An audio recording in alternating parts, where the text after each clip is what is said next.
Una histórica alza de familias viviendo en campamentos se registró en el último catastro realizado por Techo Chile. La cifra es la más alta desde 1996. Y para conversar sobre este tema, vamos a tomar contacto con el director social de Techo, Vicente Stiepovich. ¿Cómo está, Vicente? Muy buenos días, gracias por hablar con nosotros.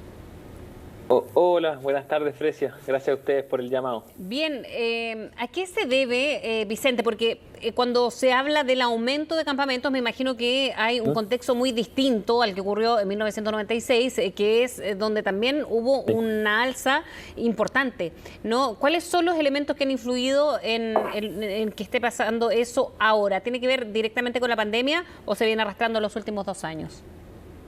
Mira, lo primero, hablar de la tendencia que hemos tenido. Nosotros en Techo hemos medido desde el año 2003 más o menos, hemos cadastrado un campamento. Y nosotros hemos visto que desde el año 2011 al 2019, que fue el último catastro oficial del MIMBU, hemos tenido ya un aumento. O sea, es una tendencia que viene hace casi una década. Ya pensar que desde el 2011 con 29.000 familias, terminamos el 2019 con 47.000 familias. ¿Ya? O sea, hay una tendencia al alta que implica que hay un fenómeno anterior a la pandemia. ¿Qué es lo que pasa en los últimos 2 años? Que tiene que ver con el catastro que nosotros lanzamos recién. O sea, los últimos años 2020-2021, que fue la fecha de aplicación, sube de 47.000 a 82.000 familias aproximadamente. Es decir, esta tendencia que ya venía se dispara y hay una tendencia explosiva o exponencial de familias viviendo en campamento porque se han acentuado los problemas por los que estas familias se van a vivir al campamento. ¿Ya? Nosotros, y también en estudios que ha hecho el Ministerio de Vivienda, se constata que la mayoría de las familias que se van a vivir un campamento se van a vivir por problemas económicos, es decir, que no les alcanza para pagar un arriendo o una casa, no ganan lo suficiente. Entonces, cuando viene la pandemia, el estallido social, que tiene un gran shock económico para las familias más vulnerables, pasa que todas estas familias que estaban así como en la línea, muchas de esas empiezan a caer, tienen que verse obligadas, a vivir en campamento. Entonces, esta es una tendencia que nosotros veníamos viendo, pero obviamente con la pandemia, claramente hay un shock económico que hace que esto se dispare y hoy día tengamos, como tú bien mencionabas, un máximo histórico que no veíamos casi desde el año 96, con 82.000 familias viviendo en 970 campamentos aproximadamente. Claro, además la población demográficamente ha aumentado en los últimos 25 años por lo menos y de manera sostenida. ¿Cuáles son los principales riesgos de todas estas miles de personas que viven en estas condiciones? Porque cuando tú decías que había personas que quizás ganaban muy poco, bueno, considerar que algunas no tienen ningún ingreso y seguramente eso también los hace mantener en campamento. ¿Cuáles son los riesgos, Vicente, de estas personas? Me refiero a los riesgos de vivir o construir en lugares que no están aptos para aquellos, la electricidad y otros. Claro.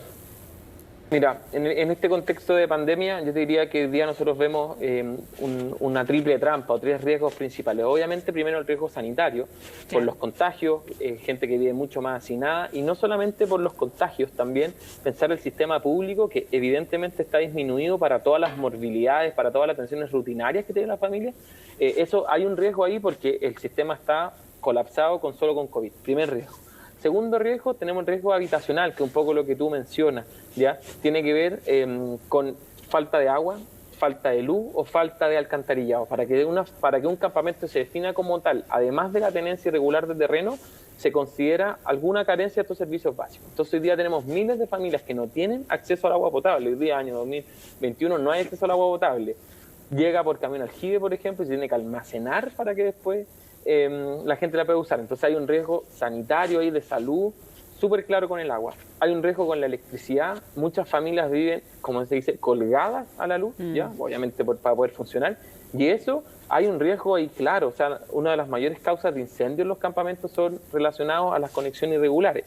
Y el riesgo también sanitario que se produce, no hay que explicarlo de más, por no tener baño, por no tener alcantarillado y todas las enfermedades que eso podría conllevar. Entonces tenemos primero un riesgo ahí habitacional. Y tú también decías que hay riesgos de catástrofe, lamentablemente. Exacto. El día viven familias en peligro y eso hay que decirlo y algo que nos tiene que llamar rápido a la acción. Hoy día nosotros vemos familias que viven en lugares que no deberían ser habitados, ¿ya? y que obviamente ellas se ven obligadas a vivir ahí, no es que quieran y que quieran vivir en el peligro, pero pensemos zonas, por ejemplo, en Valparaíso, que han sido afectadas por incendios en años anteriores. Hace poquito se cumplió un aniversario de este incendio grande del 2014. Familias que viven en zonas muy parecidas de incendios forestales, familias que viven en quebradas, familias que viven en el norte, en lugares con riesgos de aluvión. Yo estuve hace algunas semanas en Antofagasta y constatamos familias que de un campamento estaban viendo encima donde están las piscinas, cuando vienen los relaves, las piscinas como decantación. O sea, hay un riesgo vital para muchas familias hoy día también de vivir en un campamento, no solo los que te mencionaba. Y además de estos riesgos como habitacionales que tienen que ver con tu calidad de vida hoy día, o también alguna catástrofe, ni Dios quiera pase, también tenemos riesgos económicos, ¿ya? Las familias de hoy son altamente vulnerables por lo que ganan o por lo que no ganan, ¿ya? Trabajo o no trabajo. Y esto no solo está afectando a las familias de campamento, estas 32.000 familias. Pensemos también en las más de 500.000 o 600.000 familias que hoy día viven con un déficit habitacional. O sea, hay una vulnerabilidad económica, que es el tercer factor que mencionaba en la pandemia, que no solo afecta a estas familias, está afectando a muchas más, a un campamento invisible, que como decimos nosotros, que hoy día está a punto, si es que esto no tiene una solución, de caer a situaciones tan extremas como vivir en un campamento. ¿Y cuál es la capacidad de ir en ayuda de estas miles de familias que viven ahora, como lo decíamos al inicio, 81.643, pero están distribuidas en casi 1.000 campamentos existentes? ¿Hay capacidad para ir en ayuda de todas o cómo lo distribuyen ustedes desde Techo? ¿Cómo lo hacen para poder distribuir lo mejor o dosificar la ayuda lo mejor que se pueda? Mira, nosotros evidentemente no tenemos la capacidad para llegar a todos los campamentos de Chile. Nosotros no somos el Estado y no tenemos esos recursos ni esas capacidades. Nosotros hoy día tenemos un despliegue territorial entre las regiones de Tarapacá y los lagos, ¿ya? Ahí estamos con distintos equipos y con miles de voluntarios y voluntarias que trabajan con estas familias. Lo que nosotros apoyamos más o menos del orden de 140 comunidades que nosotros hoy día trabajamos en distintos planes, y en el caso de la pandemia, sobre todo el año pasado, estuvimos con planes de alimentación, con entrega de cajas y también con planes de salud, con operativos de salud móviles. Y aquí lo que nosotros hicimos fue, eso sí, ir más allá de lo que nosotros hacemos permanentemente en estas 140 comunidades y llegamos a muchos más campamentos con ollas, cocinas comunitarias u ollas comunes, como queramos llamarlas, apoyando iniciativas que se están gestionando ahí y también llevando dispositivos de salud. Nosotros más o menos el año pasado tuvimos más de 700 campamentos con alguno de estos programas, ¿ya? Insisto, algunos programas son de carácter más permanente, que es los que hacemos en estas 140 comunidades, y otros han sido de carácter más puntual, sobre todo enfocado en la emergencia, que para nosotros hoy día la emergencia, que históricamente ustedes saben, Techo se ha caracterizado por las emergencias habitacionales, construir casas, terremotos, incendios.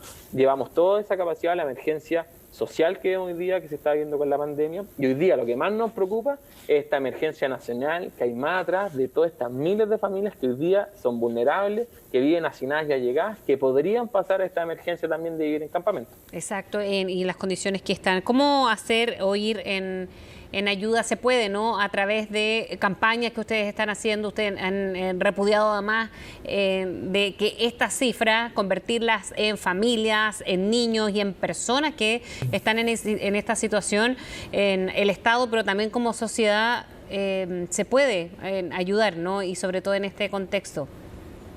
Totalmente, mira, nosotros lo que hacemos dos invitaciones súper concretas para ayudar hoy día durante la pandemia. Lo primero, por supuesto, es que nos puedan ayudar cooperando con estos programas de emergencia que estamos reactivando, salud, alimentos, casa. Nosotros hemos seguido construyendo casas a las familias vulnerables a través de una donación, techo.org/Chile/dona, sino a través de las redes sociales, Techo Chile también nos pueden contactar, y también me gustaría invitar gente que le gustaría apoyar cuando se pueda, cuando podamos ir volviendo al terreno, también programas de construcción, educación, capacitaciones para estas familias, siendo parte de nuestro voluntariado, sobre todo a los jóvenes y las jóvenes que se puedan sumar en techo.org/Chile voluntariado, o también hablándonos por las redes sociales. También es clave.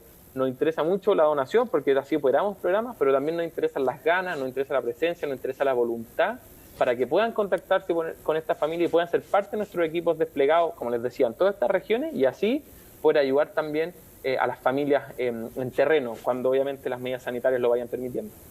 Bien, Vicente, muchísimas gracias por haber hablado con nosotros en CNN. Muchas gracias a ti, Fresia, que estés muy bien. Buenas tardes.